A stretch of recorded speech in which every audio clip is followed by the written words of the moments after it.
So for my topic, I wanted to do broadcast news in Australia. I basically focused on Sydney for the most part because it is widely regarded as Australia's media capital. The history of broadcast in Australia is a bit different, as you can see in the top left-hand corner. TVs weren't introduced into some parts of the country until about the 1960s, which is fairly late compared to the fact that in about the 1920s is when TVs began to become a more practical use. And in some parts of the country, like in the Northern Territory, it didn't even get introduced until 1971.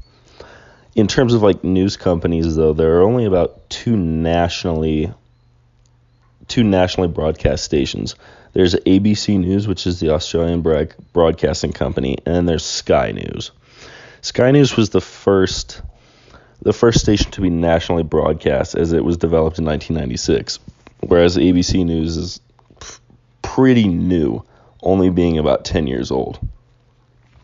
What I found really interesting about learning about Australian media is that there's not really any governmental regulation.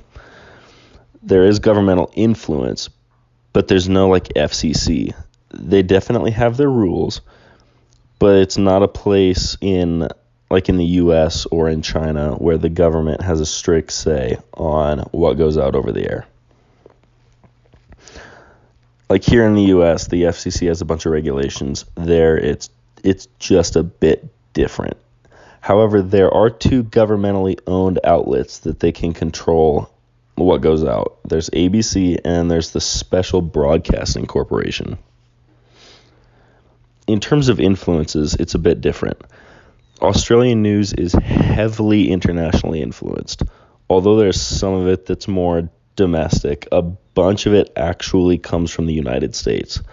When I went searching for Australian news, I found that about half the news articles that I could find were internationally influenced. Here in the US, like a lot of it is domestic. In fact, most of it is. In Australia, that's much different. A lot of it is internationally influenced. And those sources are like the United States, and then there's British news. But they still maintain that level of nationalism and domesticated news that they cover. Like I said earlier, Sydney is widely regarded as Australia's media capital. It's the largest city in the country, so it just kind of makes sense. When I was looking at how many outlets there are in Sydney, there's about 35 different media outlets, whether that's radio, TV, newspaper, magazine, all that stuff. There's just a ton that are headquartered in Sydney.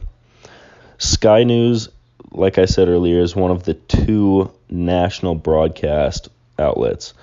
They have outlets in Sydney, Brisbane, Perth, all of the capital cities of the territory, but the major bureau is in Sydney.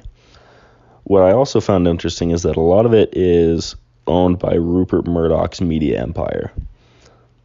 However, there is new legislation out that eliminates certain restrictions that can allow more outlets to be owned by a wide variety of companies and not just by one media empire. I really enjoyed learning about broadcast news in Australia, and I hope you did too.